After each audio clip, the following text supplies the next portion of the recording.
इस लड़की को अब चेहरा छुपाने की जरूरत नहीं है। ये जानते हुए कि उसका छोटा भाई उसके बगल में पेशाब कर रहा है, वो झुक जाती है और पानी को निहारती है। अजीब आवाजें सुनती है। बाद में वो और भी अजीब हो जाती है। वो अपने भाई को उस नाली में जाने के लिए कहती है। क्या वो पागल है? बिल्कुल नहीं। वो उसे बचाने की कोशिश कर रही है, क्योंकि उन्हें एक गुप्त कमरे में बंद किया गया है और यह गटर ही एकमात्र रास्ता है। कुछ समय पहले बेहोश रहने के बाद जब दोनों उठे तो खुद को एक अजीब कमरे में बंद पाया। उनके सामने नूडल्स के 2 कटोरे थे, पीछे गटर है, दोनों गंदे और बदबूदार हैं। लड़की की तबीयत ठीक नहीं थी। वो तुरंत दरवाजे की तरफ भागी, लेकिन वो कितनी भी कोशिश करे कोई प्रतिक्रिया नहीं होती है। तभी अचानक उसे भाई की याद आई। वो डर गया था। वो बैठ गया और रोया। उसे याद आया कि उसे और उसकी बहन को बेहोश करने के लिए पीटा गया था। यह भी कहा जा सकता है कि 2 बच्चों का अपहरण किया गया। डर लगने से वो पेशाब करना चाहता था। वो गटर की ओर दौड़ता है। इस समय बहन को ध्यान आता है कि पानी बह रहा है, जिसका अर्थ यह भी है कि ये नाला जरूर कहीं बहेगा और वो रास्ता हो सकता है। समस्या यह है कि यह नाला बहुत छोटा है।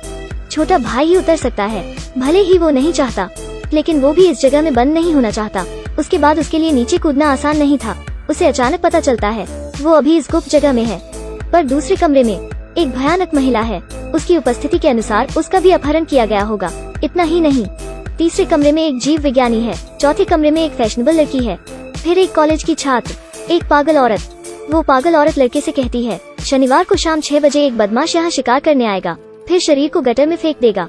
इस बच्चे को विश्वास नहीं होता, लेकिन अगले क्षण गटर के नीचे मानव बाल का एक गुच्छा होता है। अब वो उस गटर को देखता है जो अलग हो चुकी है। 7वां कमरा खाली है। वो जल्दी से अपने कमरे में लौट आता है, अपनी बहन को सब कुछ बताता है।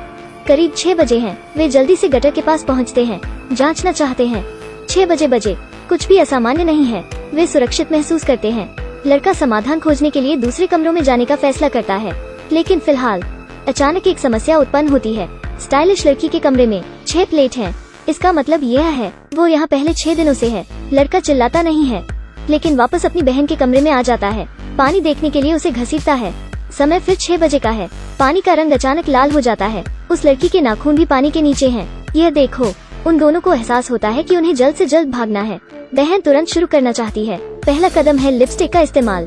हर कमरे का बचा हुआ समय दीवार पर लिखने के लिए वो अपने भाई को दूसरे कमरों में जाने के लिए कहती है, और सबका सामान लाने के लिए भी। ये चीजें ही अकेले बेकार हैं, लेकिन उन्हें एक साथ रखकर कई फायदे हो सकते हैं। बाद में वो उन्हें आश्वासन देता है, अगर निकलना है तो वे केवल पुलिस से उन्हें बचाने के लिए कह सकते हैं। एक और दिन बीत गया। दोनों को अगले कमरे से आने वाली आवाजों की एक श्रृंखला सुनाई देती है। वे जानते हैं कि कोई फिर मर गया, तो छोटा भाई जांच करने जाता है। लड़की उसे अपनी शर्ट और हार भी देती है। उसे उस समय दरवाजे के बाहर से आवाज आती है, आज उसका मृत्यु दिवस है।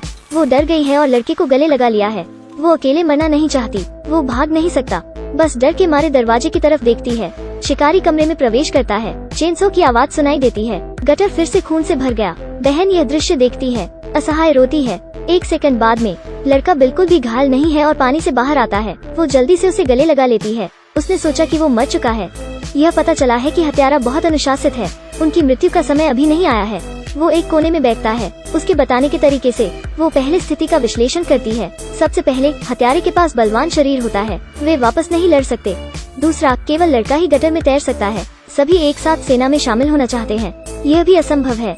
लेकिन अच्छी खबर यह है, बड़ी बहन अपना बैंक कार्ड निकालकर एक ताला नष्ट कर देती है। दरवाजा बंद नहीं है। उसने यह देखा, उसकी बहन की मौत का दिन आ गया। कदमों की गूंज। पहले वो एक रबर बैंड का उपयोग करती है और प्रकाश बल्ब को सफलतापूर्वक नुकसान पहुंचाती है। अब वहाँ रोशनी नहीं होती है। हत्यारे के दरवाजा खोलने की प्रतीक्षा करती है। ध्यान आकर्षित करने के लिए दरवाजे पर ठंडे पानी का एक बेसिन डालती है। उसके बाद एक तरफ वो अपने भाई की रक्षा करती है, दूसरी तरफ हत्यारे को कोसती है। कातिल सच में गुस्से में है। वो जल्दी से आरी लेकर बड़ी बहन की ओर चल दिया। अंतिम चरण तक सही समय पर वो एक नकली पुतला निकला। वो अपने भाई को भागने के लिए चिल्लाती है। बच्चा झिझकने की हिम्मत नहीं करता, जल्दी से दरवाजे का ताला तोड़ता है। यह पता चला है कि शुरू से ही बड़ी बहन ने ठान लिया था कि वो बलिदान देगी। नकली दृश्य बनाने के लिए कपड़े और सामान इकट्ठा किए थे, अपने भाई को भागने का मौका देने के लिए। भाई ने सबका दरवाजा खोला। सब बच गए, लेकिन हत्यारा बहुत बलवान है, केवल अंदर बंद किया जा सकता है। सभी को बचा लिया गया है, लेकिन लड़का जंजीर की आवाज सुनता है। वो जानता था कि कातिल उसकी बहन को मार रहा है। अभी वो अपनी भावनाओं को नहीं रोक सकता। वो दरवाजे पर जाकर उसे देखने वाला होता है, लेकिन बगल के कमरे की महिला ने रोक लिया। अगर वो अभी दरवाजा खोलता है तो उसकी बहन की मौत व्यर्थ है। औरत बच्चे को दिलासा देती है, उसे इस जेल से बाहर निकालती है। खूनी को कानून द्वारा दंडित किया जाना चाहिए। आपकी वजह से आपके रिश्तेदार को बहुत कुछ झेलना पड़ा है।